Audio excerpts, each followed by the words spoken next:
प्रभु यीशु मसीह के नाम में आप सबको सलाम। आशा है कि आप सब ठीक होंगे।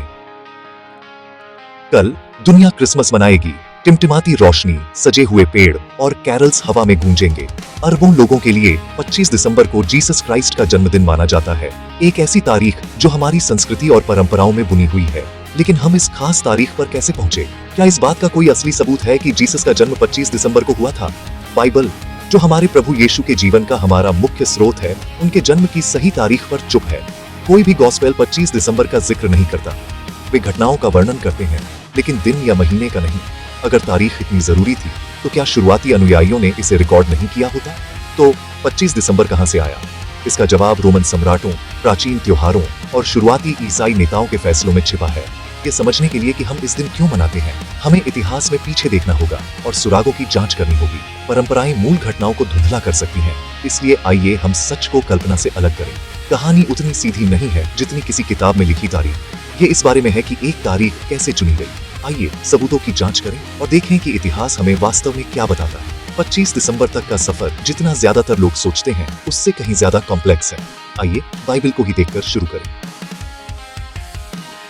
लुका का गॉस्पेल हमें एक अहम डिटेल देता है। वहां पास के खेतों में चरवाहे रह रहे थे, रात में अपने झुंडों की रखवाली कर रहे थे। ये सिर्फ एक काव्यात्मक इमेज नहीं है, ये एक ऐतिहासिक सुराग है। चरवाहों का खेतों में रहना मतलब है कि वे एक लंबी अवधि के लिए वहां थे, सिर्फ एक रात के लिए नहीं। यहूदिया में यह प्रथा गर्म महीनों के दौरान होती थी, सर्दियों में नहीं। रात में चरवाहों और उनके झुंडों का बाहर होना एक टाइम स्टैम्प है, जो एक खास मौसम की ओर इशारा करता है। क्या चरवाहे कड़ाके की सर्दी में खेतों में होंगे? शायद नहीं। जवाब देने के लिए हमें उस समय की जलवायु और रीति रिवाजों को देखना होगा। लुका का यह डिटेल 25 दिसंबर की परंपरा को चुनौती देता है। सच अक्सर छोटी, अनदेखी डिटेल्स में छिपा होता है। चरवाहों की कहानी सिर्फ एक जन्म का दृश्य नहीं है, ये सही समय का सुराग है। आइए देखें कि वहां का वातावरण हमें क्या बताता है।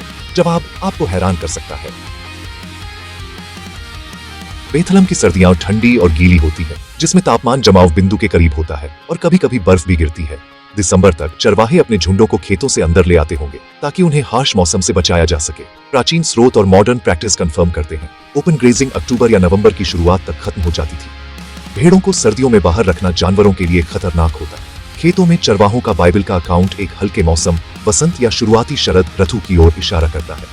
द कंपेनियन बाइबल नोट करती है, यह दिसंबर में प्रथा नहीं थी। बाइबल का नैरेटिव खुद एक शीतकालीन जन्म का खंडन करता है। पर्यावरण और रीति रिवाज कहानी का हिस्सा है। चरवाहों का डिटेल टाइमिंग के लिए एक पूंजी है। सर्दी घर के अंदर रहने का समय था, लोगों और पशुधन दोनों के लिए। लुका द्वारा वर्णित दृश्य 13 दिसंबर की तारीख के साथ फिट नहीं बैठता। अगर दिसंबर इम्प्रॉबेबल है, तो क्या हमें कोई बेहतर अनुमान मिल सकता है? लुका का गॉस्पेल हमें एक और सुराग देता है। जॉन द बैप्टिस्ट का जन्म। यूहन्ना के पिता जकरिया अबीजा के प्रीस्टली डिवीजन में सेवा करते थे, जो मई के अंत या जून की शुरुआत में टेंपल ड्यूटीज करते थे। अपनी सेवा के बाद जकरिया की पत्नी एलिजाबेथ ने यूहन्ना को गर्भधारण किया। 6 महीने बाद एंजेल मैरी के पास आया, जो जीसस के गर्भधारण को दिसंबर के अंत में रखता है। 9 महीने और जोड़ दें और जीसस का जन्म सितंबर के अंत में पड़ता है। यह यहूदी शरद ऋतु के त्योहारों और खेतों में चरवाहों की उपस्थिति के साथ मेल खाता है। यह कैलकुलेशन बाइबल की टाइमलाइन और प्रीस्टली सर्विस पर आधारित है। शुरुआती शरद ऋतु जलवायु और नैरेटिव दोनों के साथ फिट बैठती है। एविडेंस सितंबर के जन्म की ओर इशारा करता है, दिसंबर का नहीं। बाइबल के क्लूज वही हैं, अगर हम ध्यान से देखें। कई स्कॉलर्स और हिस्टोरियंस सहमत हैं, 25 दिसंबर का जन्म ऐतिहासिक रूप से इम्प्रोबेबल है। उन्होंने बाइबल के टेक्स्ट, यहूदिया की जलवायु और प्राचीन रीति रिवाजों का अध्ययन किया है और एक ही निष्कर्ष पर पहुंचे हैं। डॉ. Ernest L. मार्टिन उदाहरण के लिए खगोलीय और बाइबल डेटा के आधार पर सितंबर के जन्म के लिए तर्क दिया। The complete book of American holidays जैसे रेफरेंस वर्क साफ तौर पर कहते हैं, जीसस का जन्म शायद दिसंबर में हुआ ही नहीं था। खेतों में चरवाहों की उपस्थिति एक बड़ा सुराग है। यह विश्वास को बदनाम करने के बारे में नहीं है, बल्कि ऐतिहासिक सच्चाई की तलाश के बारे में है। मसीह धर्म का मूल तारीख नहीं, बल्कि घटना ही है। परंपरा की उत्पत्ति को स्वीकार करना उसके अर्थ को कम नहीं करता, यह सिर्फ परंपरा को इतिहास से अलग करता है। एविडेंस को समझना कहानी को और भी पावरफुल बना सकता है। अगर बाइबल 25 दिसंबर का सपोर्ट नहीं करती, तो यह क्रिसमस कैसे बन गया? शुरुआती मसीह जीसस का जन्मदिन नहीं मनाते थे। उनका ध्यान उनकी मृत्यु और पुनरुत्थान पर था। 25 दिसंबर का पहला जिक्र 3री और 4th शताब्दी में मिलता है। रोम के हिप्पोलिट्स जैसे चर्च लीडर्स ने सिंबॉलिक कैलकुलेशंस का इस्तेमाल किया, न कि ऐतिहासिक रिकॉर्ड का, तारीख का प्रस्ताव करने के लिए।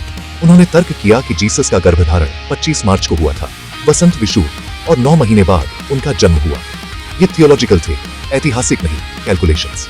शुरुआती ईसाइयों ने कई तारीखों का प्रस्ताव किया, मार्च, अप्रैल, मई, सिर्फ दिसंबर का नहीं। 25 दिसंबर की परंपरा कई में से एक थी जो आखिरकार डोमिनेंट हो गई।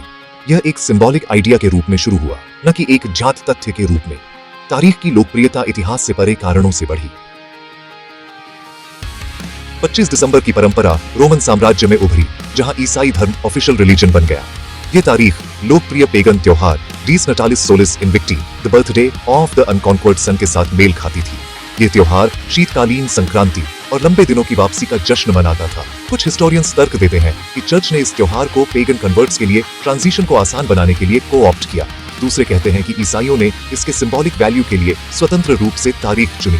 किसी भी तरह से 25 दिसंबर ने एक पावरफुल काउंटर नैरेटिव पेश किया, सच्चे प्रकाश का जन्म। ये चुनाव स्ट्रैटेजिक था, मसीही अर्थ को मौजूदा परंपराओं के साथ मिलाना। यह एक साधारण रिप्लेसमेंट नहीं था, बल्कि एक कॉम्प्लेक्स कल्चरल एंगेजमेंट था। तारीख की सिंबलिज्म ने इसे अपीलिंग और एंड्यूरिंग बनाया। चर्च ने अपने मैसेज को प्रोक्लेम करने के लिए कैलेंडर का इस्तेमाल किया। 25 दिसंबर क्रिसमस बन गया थियोलॉजी और स्ट्रैटेजी के मिश्रण के माध्यम से।